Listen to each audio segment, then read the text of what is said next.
benvenuti a Noi Chiesa. Dedichiamo l'apertura di questa settimana all'Assemblea dei Vescovi Italiani che si è tenuta ad Assisi.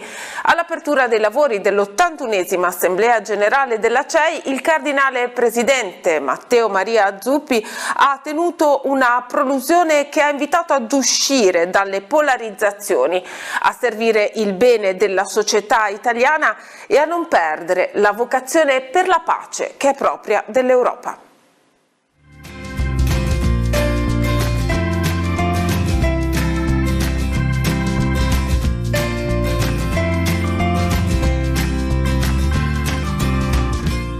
Il cardinale Zuppi ha aperto i lavori dell'81esima Assemblea Generale della CEI disegnando un ritratto di Chiesa che affianca le solitudini, in un contesto sociale lontano dalla fede, segnato dalla fine della cristianità, ossia non più naturalmente cristiano. Non giudicare e quindi inevitabilmente condannare, ma guardare con gli occhi di Gesù, quelli della compassione, per essere il lievito di fraternità.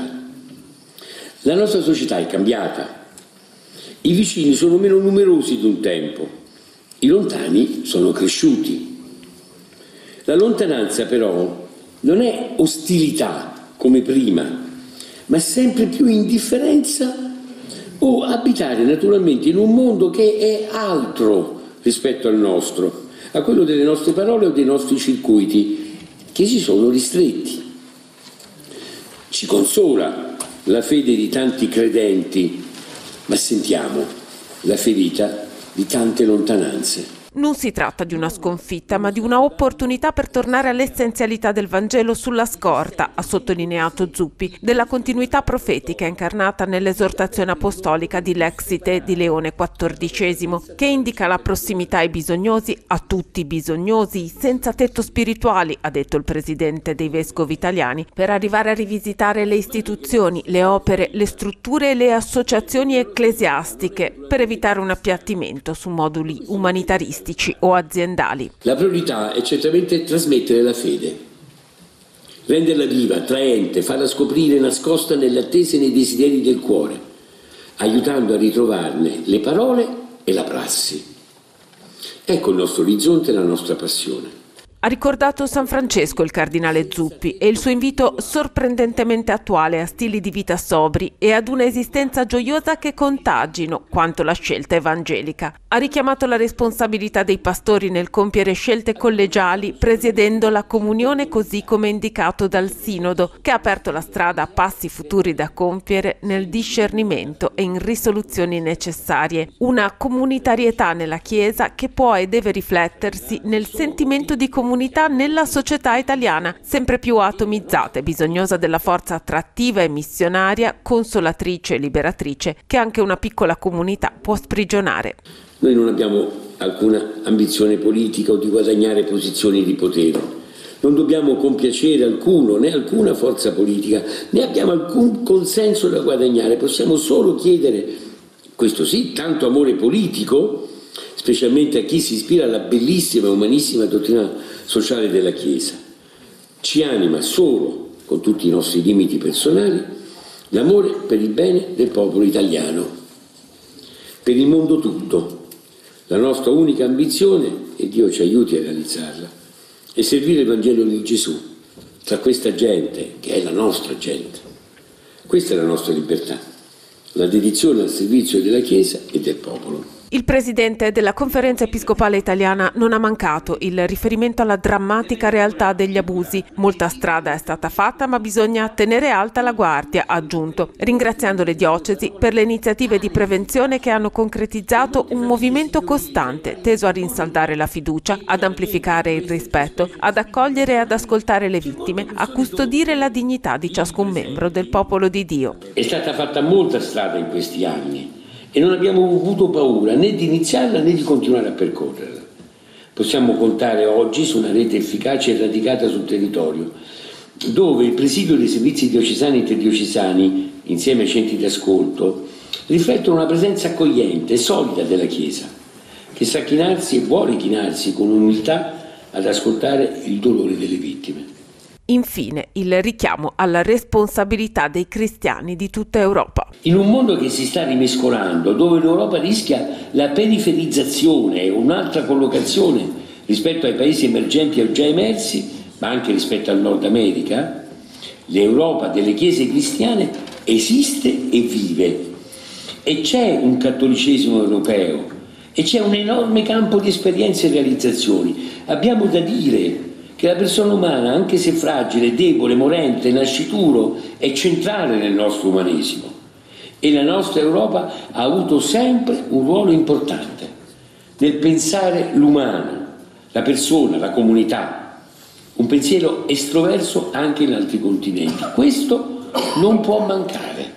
Sono state giornate di lavoro intenso per i vescovi italiani. Nel corso dell'Assemblea Generale della CEI c'è stata la celebrazione dei Vespri nella Basilica Inferiore di San Francesco ad Assisi, celebrazione dei Vespri con l'intenzione della preghiera per la pace.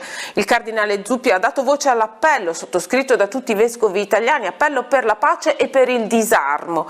A conclusione dei lavori dell'81esima Assemblea della CEI, il cardinale Zuppi ha incontrato i giornalisti e ha tracciato alcune linee guida per il cammino della Chiesa italiana nel solco del Sinodo.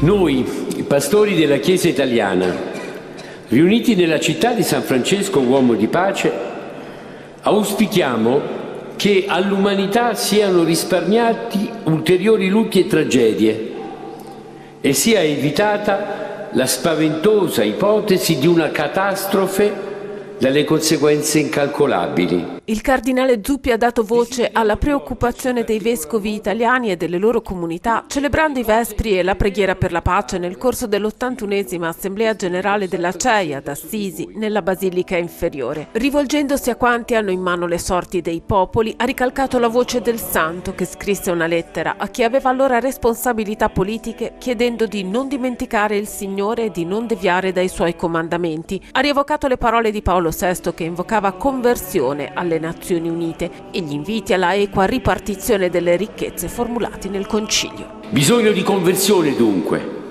e per questo tornano ancora attuali le parole di San Francesco, tante volte espresse nei suoi scritti, di fare penitenza, cioè di convertirsi realmente, di vedere uomini e cose con gli occhi di Dio, di fare nostri i suoi criteri di valore e di giudizio.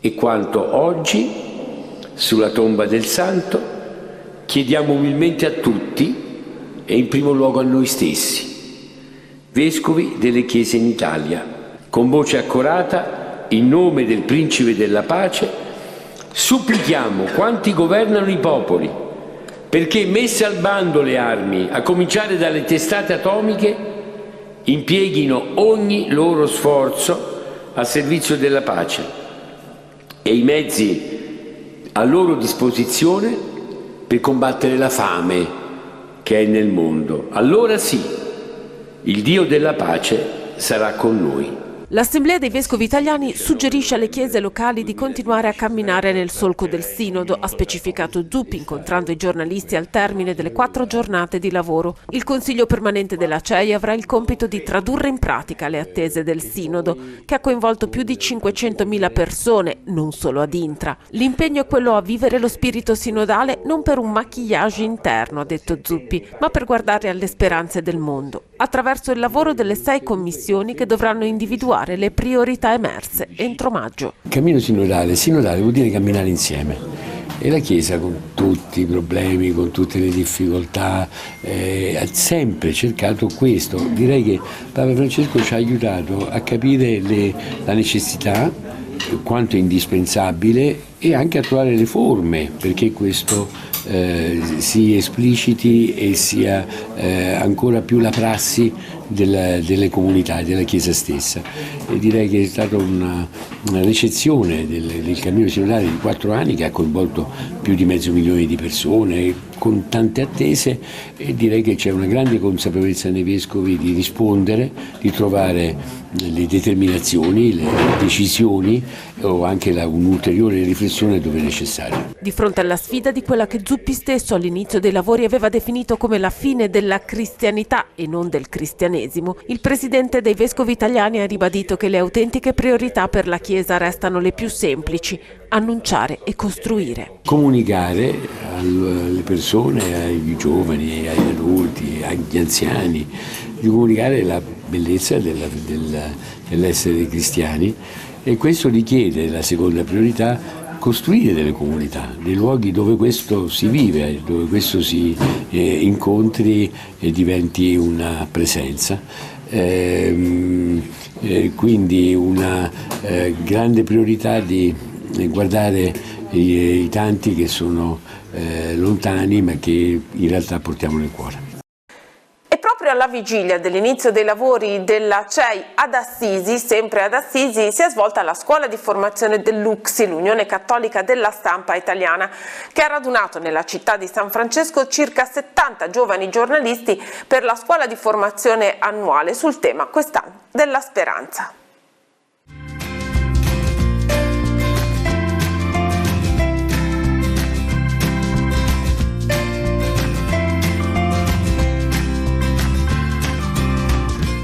Il giornalismo è speranza se i giornalisti si formano ad uno sguardo nuovo, capace di cogliere i gesti e i segni che in sé racchiudono semi di futuro. È il messaggio emerso dall'edizione 2025 della Scuola di Formazione per Giovani Giornalisti che l'Unione Cattolica della Stampa Italiana ha organizzato anche quest'anno ad Assisi. 3 giorni intensissimi di formazione e di confronto a cui hanno aderito circa una 70 di giovani giornalisti invitati dalle UCSI regionali.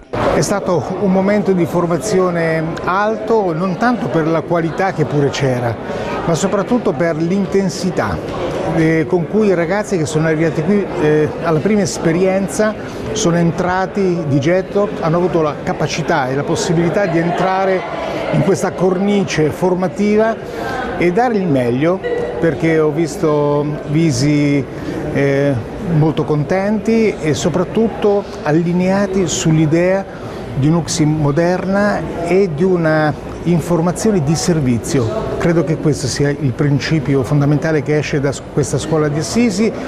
Noi diciamo che non solo chi è iscritto all'ordine è tenuto a osservare i principi del servizio alla gente, all'opinione pubblica, ma anche chi si prepara a entrare all'ordine. Qui sono tanti che ancora non sono iscritti all'ordine dei giornalisti, ma è bene che si impari non solo a assorbire i principi dell'aggressività dell'informazione necessaria per entrare in un mercato competitivo, ma soprattutto i principi del servizio alla gente e all'opinione pubblica. Per questo noi continueremo, come già stiamo facendo, ad andare nelle scuole, ad allearci con quei soggetti come l'ASPI che cura gli oratori di tutta Italia, perché dai ragazzi parte questo principio di educazione ad una nuova partecipazione democratica che passa anche per il diritto di informare ed essere informati. Lucia Goracci, Alessandro Gisotti, Maurizio Amoroso, Giacinto Pinto e insieme a loro giornalisti che vivono la frontiera come Katia Fetletic di Novi Glas hanno guidato le riflessioni, riprese e approfondite nel dialogo che ora proseguirà a livello locale, nelle UCSI regionali, con l'obiettivo di proseguire il cammino per offrire occasioni di approfondimento e di riflessione, perché la cultura di una informazione attenta, responsabile, inclusiva si continui a diffondere anche attraverso le indiscutibili difficoltà che la professione incontra ogni giorno. Guarda, la parola è per combinazione proprio quella del titolo dell'edizione 2025 della scuola, cioè speranza, perché ogni volta vedere queste nuove generazioni, questi giovani, ed è una cosa veramente rara, che arrivano da ogni parte d'Italia e sono desiderosi, tant'è che la scuola ogni anno si arricchisce di nuove presenze. È veramente bello perché ci dà il senso di tutta questa fatica, di questo impegno che dura un anno intero, e ogni volta è molto bello piantare questo seme, perché alla scuola precedente abbiamo già le intuizioni per quello che sarà il cammino della scuola futura, e quindi questo diventa percorso, e l'idea del percorso è qualcosa che ci conforta e ci dà un'idea davvero di speranza, cioè di non dico raggiungimento della meta, ma di avanzamento ogni anno verso la meta. Ora veniamo nella nostra diocesi, prosegue il cammino di Teleradio Pace nelle comunità del nostro territorio.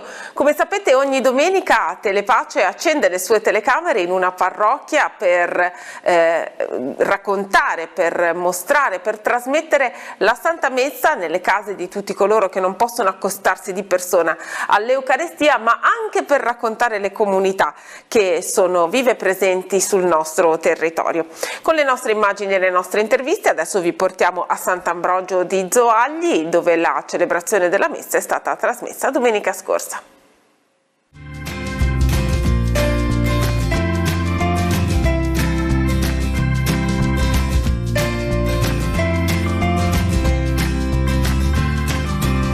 Tanti anni organista a Sant'Ambrogio. Eh sì, sono oltre 30 anni che sono qui a Sant'Ambrogio. Sono stato accolto da una famiglia, non è la mia parrocchia, però è come se lo fosse diventata, è la mia seconda parrocchia. Sono arrivato qua per caso per suonare ad un matrimonio, ho conosciuto Don Luigi Sbarbaro, che abbiamo ricordato prima, una persona che ha segnato la vita di tante persone, la mia per primo.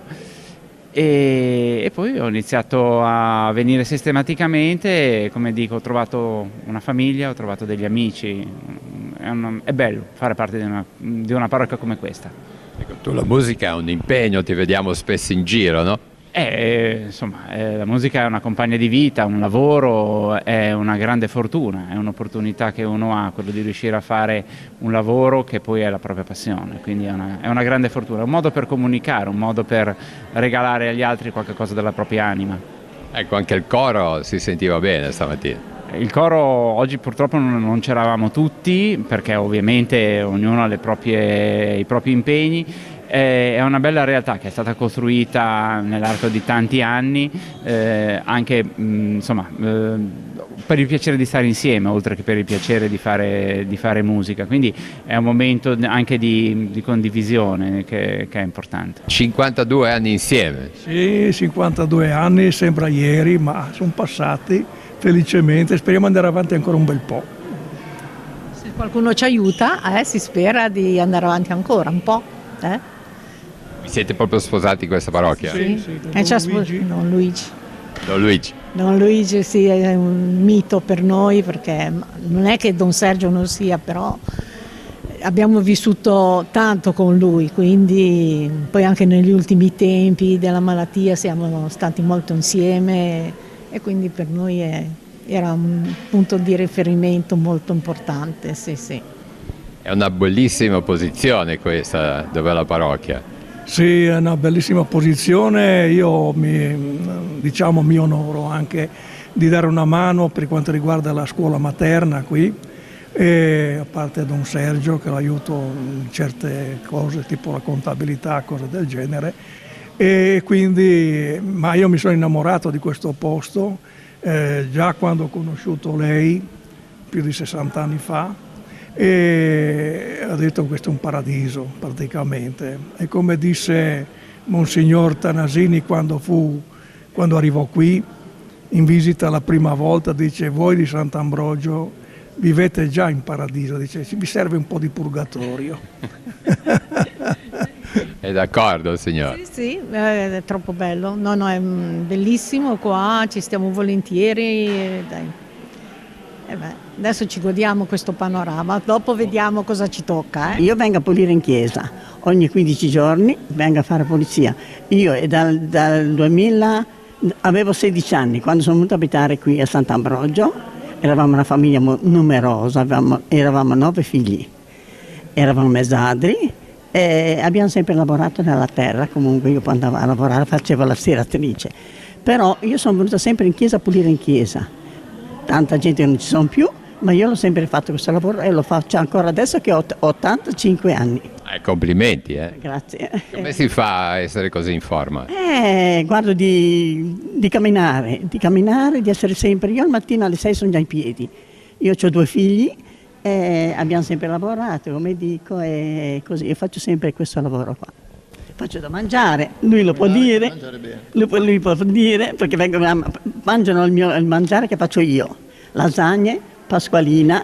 Angelo, insomma, siete molto vivace con la parrocchia, con dei personaggi come Angelo. Sì, siamo uniti, diciamo. Don Sergio fa da collante, e c'è ancora il catechismo, che non è una cosa che c'è in tutte le parrocchie. Io sono fabbriciere, mi occupo insieme a altri 2 ragazzi e di giovanotti come l'Angela, della fabbriceria, dell'organizzazione della festa della Madonna della Salute, e insomma, come possiamo diamo una mano alla parrocchia, l'abbiamo sempre fatto, l'abbiamo visto fare dai nostri genitori, dai nostri nonni, e siamo affezionati molto alla parrocchia e ai parrocchiani, soprattutto come l'Angela, che comunque ci vogliono bene. Sì, ci vogliamo bene, infatti sì. Ma lei un po' brontolona lo è oppure no? No, io no, anzi, li sgrido, li dico no, non fate così, fate quello che ci hanno sempre insegnato i genitori,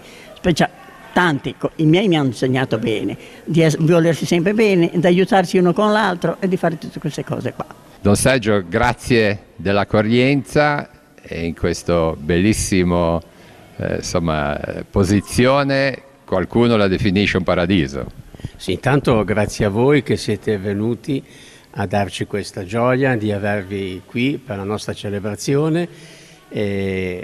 Cosa posso dire? Noi in questa settimana anche cercheremo ancora di raccogliere per voi, perché come dicevi tu Roberto, conta la preghiera ma conta anche l'aiuto concreto, quindi cercheremo di portare quell'aiuto concreto a questa emittente, come ho detto, che per noi è un po' come di famiglia, lo sappiamo tutti, quindi grazie di essere venuti. Sì, indubbiamente qui è un luogo molto bello, oggi c'è un'allerta, quindi siamo anche un po' tutti, non possiamo vedere la bellezza del luogo, ma quando sono delle belle giornate, tutti me lo dicono, è un posto veramente straordinario.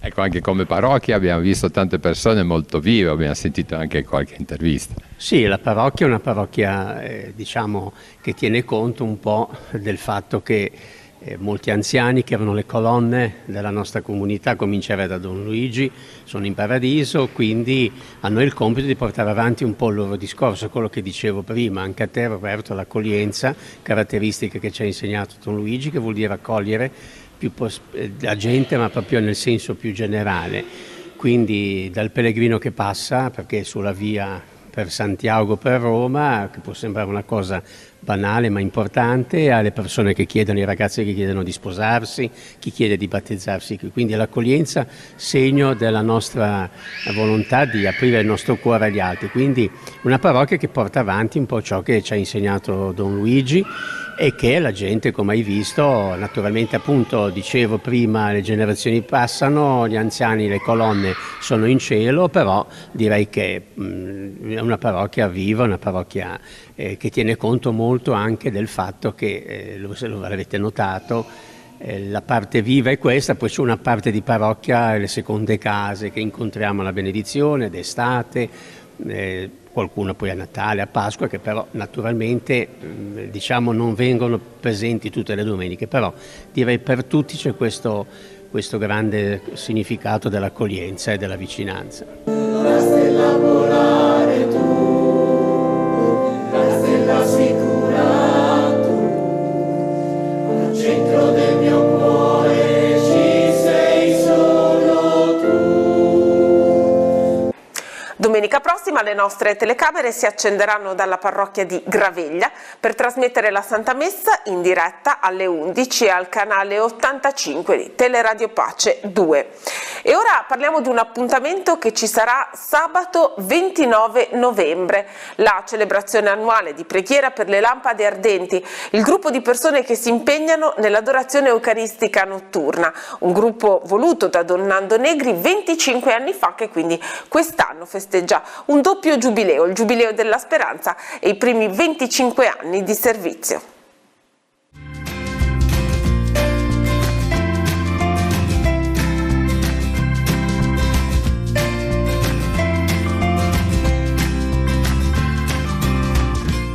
quest'anno la celebrazione che si fa tradizionalmente prima di Natale assume una portata giubilare. Come vi siete preparati? Che valore ha per le lampade ardenti questo momento? È giubilare doppiamente, perché quest'anno, oltre ad esserci il Giubileo della Speranza, che si concluderà fra breve, anche il nostro gruppo di adoratori vive un piccolo giubileo, perché sono 25 anni che il gruppo delle Lampade Ardenti, per ispirazione di Don Nando, è nato nel 2000. E quindi in questa messa, che tradizionalmente viviamo proprio all'inizio del nuovo anno liturgico, nella prima domenica di Avvento, quindi sabato sera, quest'anno insieme al nostro Vescovo gioiremo ulteriormente per il dono che Don Nando ci ha fatto di poter vivere questo bellissimo servizio di adorazione, di preghiera, e lo faremo anche con una caratterizzazione più giubilare, quindi ci vedremo nella chiesa cattedrale, dove vivremo un momento di adorazione eucaristica comunitaria, poi vivremo insieme alle persone che abitualmente frequentano la cattedrale la preghiera del Rosario, e concluderemo la nostra serata con la messa presieduta dal nostro Vescovo, gioendo insieme anche per l'inizio dell'Avvento.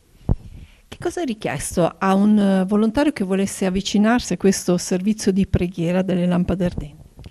Certamente nulla di particolare, se non l'amore per Gesù Eucaristia.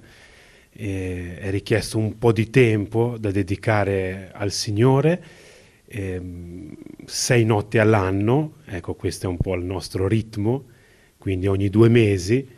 La persona che assume il piccolo impegno di una serata, una notte di preghiera, che poi può essere 1 ora, 3 ore, anche di più, a seconda delle possibilità. Ecco, nella cadenza di ogni 2 mesi abbiamo necessità di persone che si fermino un po', che raccolgano nel loro cuore le esigenze di tutta la Chiesa, dell'opera che Don Nando ha iniziato, del villaggio del ragazzo, in tutte le sue articolazioni, e ovviamente la preghiera incessante per il dono della pace. Dove avviene questo momento di preghiera? Avviene nella cappella del Centro Benedetto Acquarone, da cui tutto è partito. Don Nando ha voluto mettere questa grande forza nell'opera che stava compiendo, ecco. E quindi ogni sera ci sono o una persona o più persone che vivono questa esperienza, così chiedendo il dono della vita in Gesù e della gioia che scaturisce da questo. È una cosa bellissima per noi dire che l'essenziale che cerchiamo tutti è visibile nell'Eucaristia, è visibile agli occhi. Spesso viene in mente la bellissima frase di Saint-Exupéry che dice che l'essenziale è invisibile, invece nell'Eucaristia noi vediamo la bellezza e il nostro cuore gioisce di questo. Terminiamo così il nostro appuntamento settimanale con Noi Chiesa, il nostro viaggio alla scoperta della vita della diocesi di Chiavari. Grazie per averci seguito, ci rivediamo la prossima settimana.